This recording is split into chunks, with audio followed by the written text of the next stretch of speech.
A graça, a gratidão e a paz do nosso Senhor Jesus Cristo estejam com todos nós. As pessoas pediram muito estudo sobre gratidão, né? E falaram assim que um vídeo seria melhor para entender. Então, eu vou tentar ser bem breve no estudo.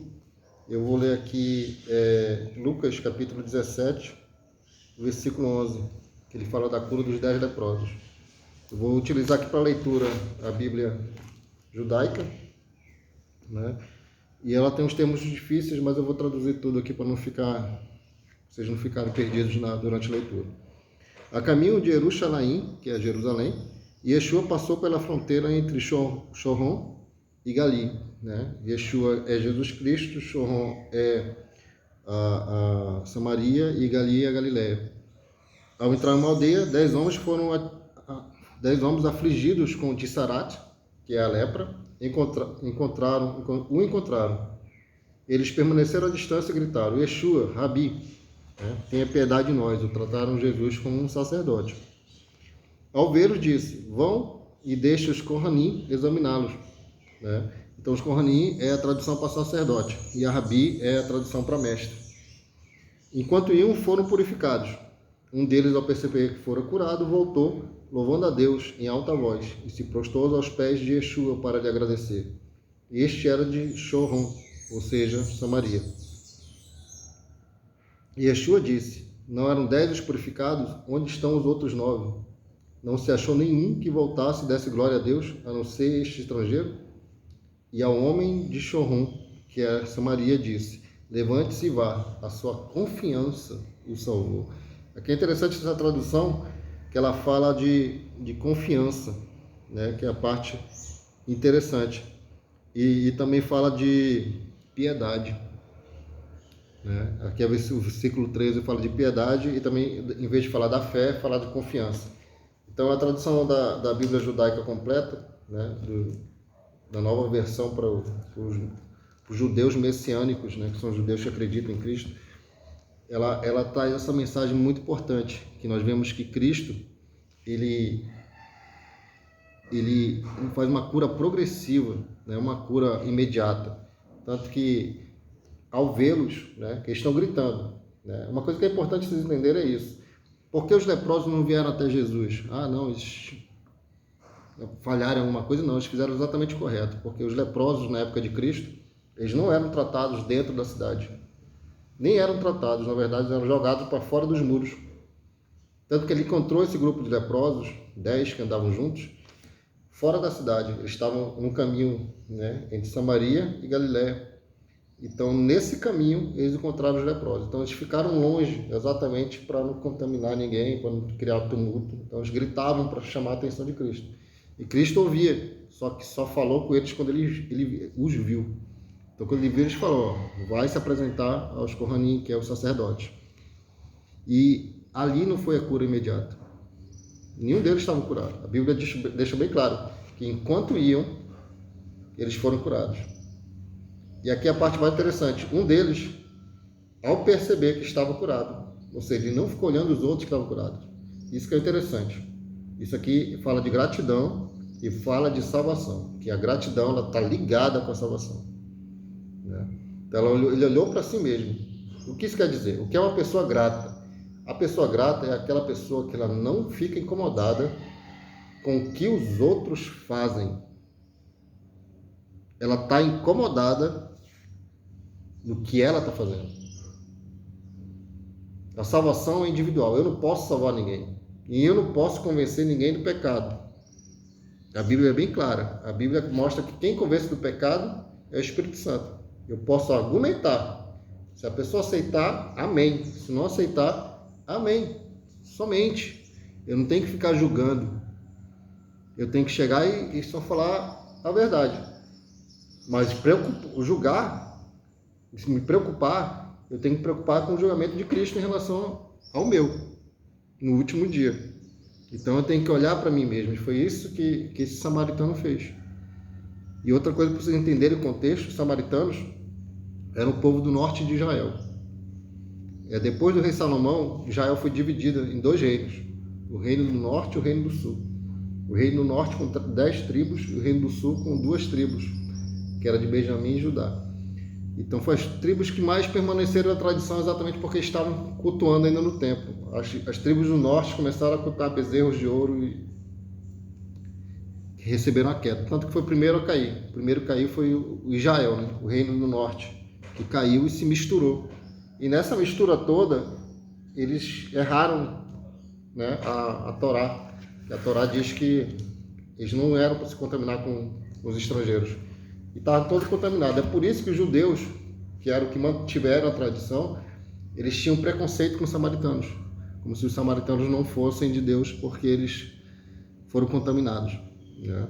E aí que a Bíblia vem mostrando, Jesus vem mostrando que não importa de onde vem a tua herança, qual povo que tu veio, né? O que importa é como é a tua relação perante Deus.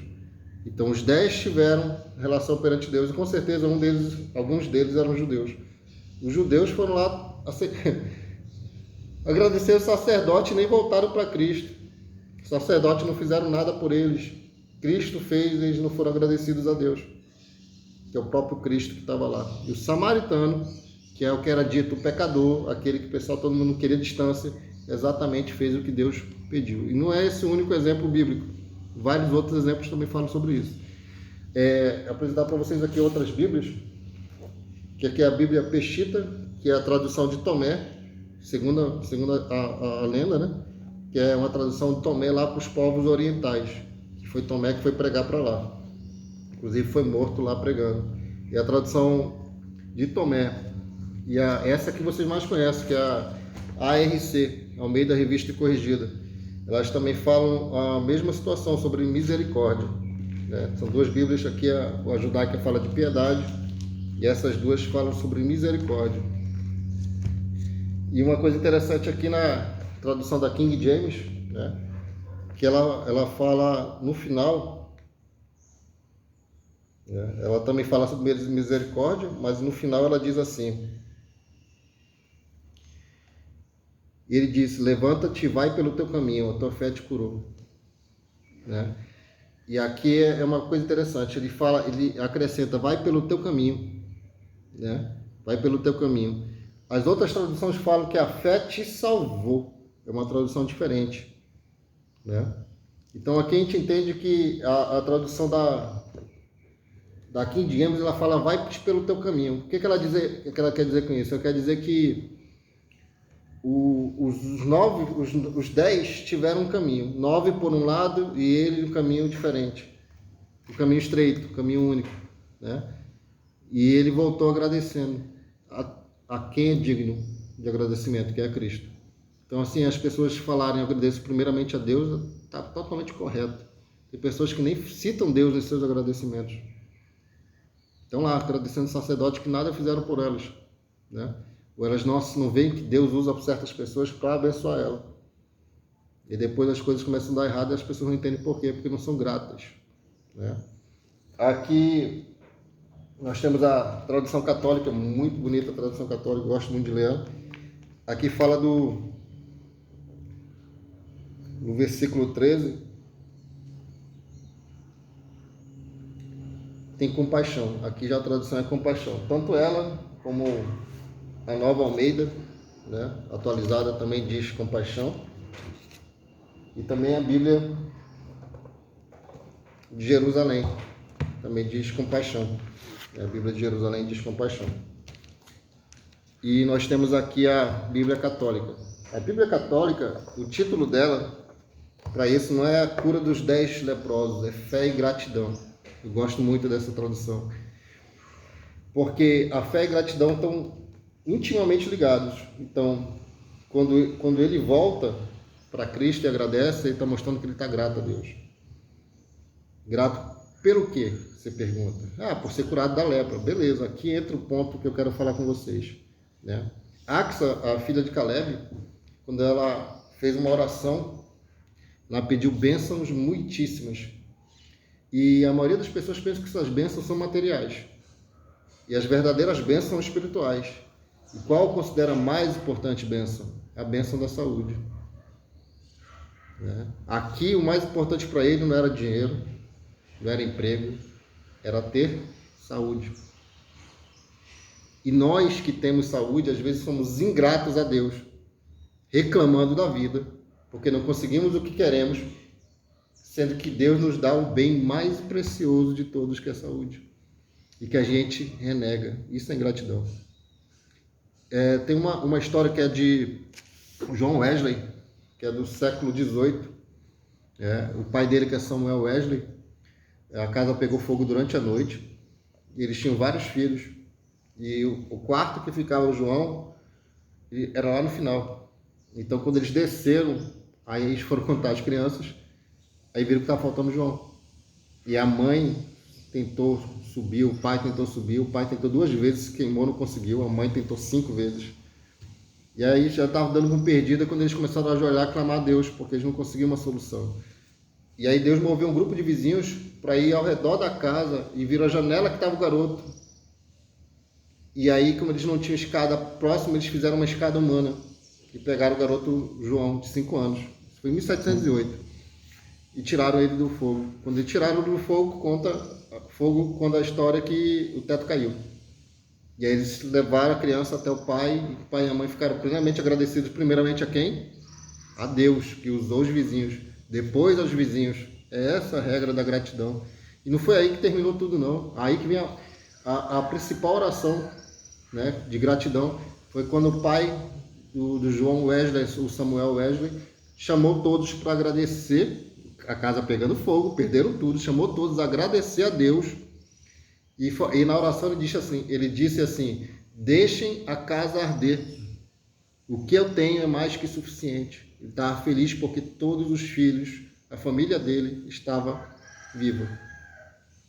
Isso é gratidão. Pode estar tudo dando errado, mas você agradece por estar vivo. Por estar com saúde é mais um prêmio. Tem a vida e tem a saúde. Por isso que é importante nós fazermos orações de agradecimento ao acordar, agradecer por estar vivo, agradecer por estar de saúde, ao dormir, né? E as pessoas que estão lutando com enfermidades, elas lembrem, né? A fé e gratidão é muito importante. Então, até mesmo na doença, você tem que ser grato. E Deus sabe o que faz. E de repente essa tua doença pode ser para vitória, pode ser para testemunho. Então, seja grato sempre para Deus.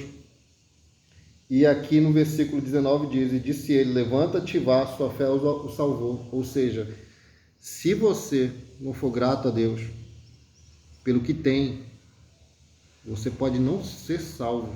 Não basta só acreditar em Deus, não basta só crer em Jesus. Você tem que ter uma vida de obediência. Aqui é uma cura progressiva que aconteceu, se você prestar atenção. Os 10 foram curados? Foram. Quer dizer que os 10 fizeram o correto? Não. Aqui tem um que fez a diferença, que foi o samaritano. A diferença dele é que ele agradeceu à pessoa certa. Ele era grato ao Deus vivo. E essa gratidão dele foi o que salvou. Tanto que os 10, só um ouviu isso de Cristo. Tua fé te salvou. Então a salvação está ligada à gratidão. Então se você não é grato pelo que tem, logicamente você é infeliz, né? O próprio Paulo fala isso. Paulo fala, eu aprendi a me contentar com o que eu tenho. Aí vem a verdadeira felicidade. Aí tu vê assim, tu receberá, se tu procurares primeiro o reino dos céus e a sua justiça, todas as coisas serão acrescentadas. Ou seja, tu não precisa dessas coisas, elas serão acrescentadas para ti. Tu pode ter, mas não é importante para ti. Um exemplo disso é Jacó. Jacó, ele era muito rico, mas para ele o importante era estar em paz com o irmão que ele enganou. Ele queria o perdão do irmão. Então, quando ele foi para lá, a primeira coisa que ele disse: pega todas as minhas coisas, são tuas. Porque para mim tanto faz. O que eu quero é a paz.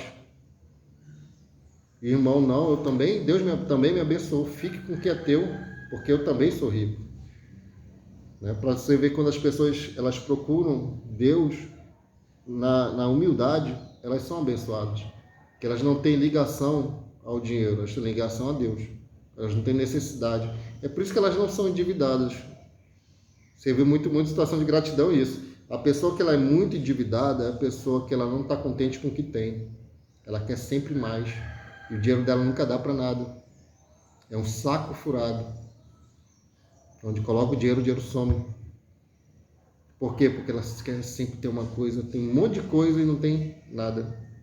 Aquela famosa frase, então o armário está cheio, mas para ela não é nada, porque não é isso, tá colocando uma vaidade acima de Deus, da humildade. Então é bom a gente procurar fazer a vontade de Deus, e mais humilde a gente é. Sendo mais humilde, pronto. Quando eu era ganancioso, eu vivia endividado. Eu tinha muitas coisas, mas vivia endividado. Hoje eu não preciso de muito e estou muito bem, obrigado. Dívida eu desconheço. Né? Então assim, a gente usa o nosso exemplo como exemplo para vocês, a nossa luz para vocês. A partir do momento que vocês olharem e perceberem que a diferença do que é necessário e do que é importante, né? Vocês vão entender o que realmente vocês precisam. Vocês compram muitas coisas que não são necessárias. É o luxo. E aí que vem a dívida. Né? Então, tomar cuidado em relação a isso. A gente tem que ser grato com o que tem. Você é grato com o que tem, você começa até a sair da dívida. Foi assim que eu saí da dívida. Eu achava que eu não tinha nada, eu tinha muita coisa, mas achava que não tinha nada. Mas quando eu aprendi a me contentar com o que eu tinha, eu passei a ficar feliz e passei a não desejar tantas coisas. Resultado de sair da dívida e hoje estou uma benção. Graças a Deus. Então eu pratico a humildade. Né? Então essa é a dica para vocês. Humildade, gratidão perante o Deus eterno. Então que a paz do nosso Senhor Jesus cresça abundantemente nos vossos corações. Né? Eu vou apresentar para vocês outras Bíblias também, para vocês terem conhecimento, que é importante, né? Às vezes a gente não tem ideia de outras Bíblias, que tem vários tipos de traduções. E perceber que cada uma traz uma mensagem gratificante. Né? Eu ainda não encontrei uma Bíblia que, não, essa aqui eu não gosto. Mas são versões que você vai ter que se aprofundar. É interessante isso, você tem que buscar. Né? A grande verdade é essa. Jesus é o Logos. O que é o Logos? É o verbo, a palavra. Então, esta palavra aqui é Jesus. Quer conhecer Jesus? Abra sua Bíblia, estude. Aí você vai conhecer a verdade. E a verdade vos libertará. Amém? Então, que Deus abençoe vocês grandemente e que a paz de Cristo permaneça para todo sempre.